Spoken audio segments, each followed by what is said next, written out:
بسم اللہ الرحمن الرحیم۔ صرف 5 منٹ کا مدرسہ قرآن و حدیث کی روشنی میں 10 ربیع الثانی نمبر 1 اسلامی تاریخ۔ مسلمانوں پر کفار کا ظلم و ستم۔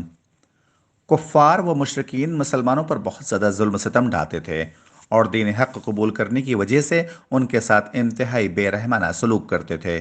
چنانچہ امیہ بن خلف اپنے غلام حضرت بلال حبشی رضی اللہ عنہ کو تپتی ہوئی ریت پر کبھی پیٹھ کے بل تو کبھی پیٹ کے بل لٹا کر بھاری پتھر رکھ دیتا اور انہیں مارتے ہوئے اسلام چھوڑنے کو کہتا، مگر اس حالت میں بھی حضرت بلال عہد عہد کہتے رہتے، یعنی ایک ہی خدا کو پکارتے۔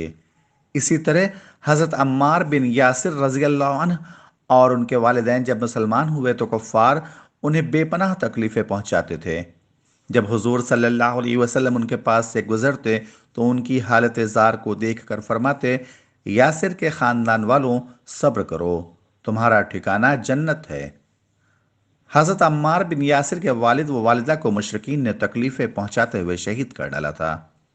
الغرض کفار نے مسلمانوں کو تکلیف پہنچانے میں کوئی کمی نہیں چھوڑی۔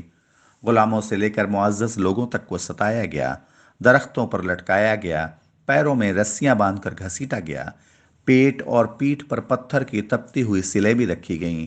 غرض ہر طرح مسلمانوں کو ظلم و ستم کا نشانہ بنایا گیا، مگر صحابہ کرام کو ایمان سے نہیں ہٹا سکے۔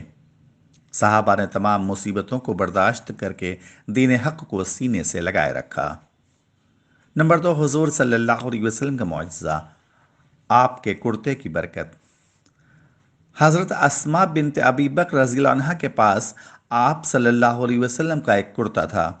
مدینے میں جو بھی بیمار ہوتا اس کرتے کو دھو کر بیماروں کو اس کا پانی پلاتی اور بیماروں کے بدن میں اس کو لگاتی تو اسے شفا حاصل ہو جاتی۔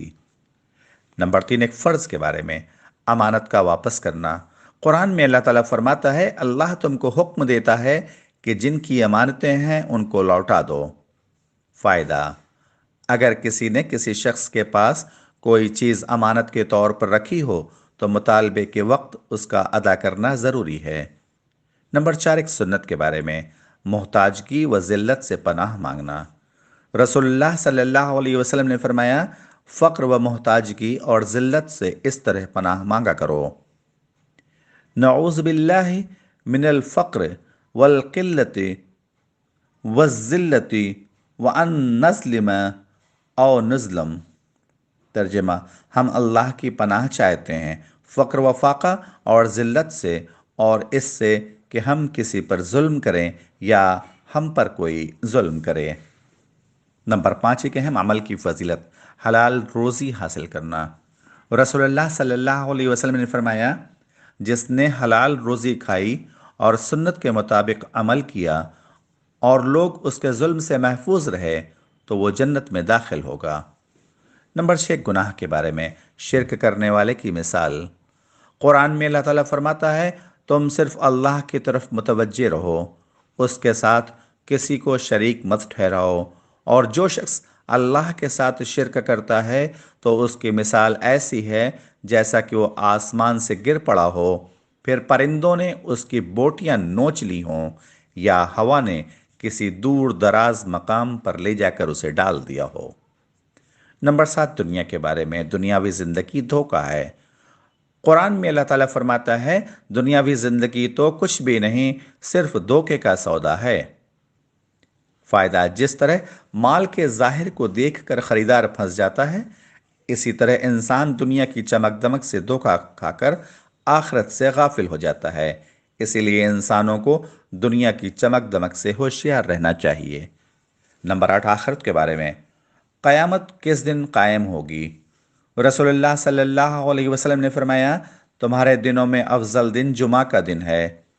اسی روز حضرت آدم علیہ السلام کو پیدا کیا گیا، اسی روز ان کا انتقال ہوا، اسی روز سور پھونکا جائے گا اور اسی دن قیامت قائم ہوگی۔ نمبر 9، طب نبوی سے علاج، نظر بد کا علاج۔ ایک شخص کو نظر لگ گئی تو رسول اللہ صلی اللہ علیہ وسلم نے اس کے سینے پر ہاتھ مار کر یہ دعا فرمائی، اللہم اذہب عنہ حرہا وبردہا ووسبہا۔ ترجمہ: اے اللہ، اس کی گرمی، اس کی ٹھنڈک اور تکلیف کو دور کر دے۔ چنانچہ وہ شخص کھڑا ہو گیا، یعنی ٹھیک ہو کر کھڑا ہو گیا۔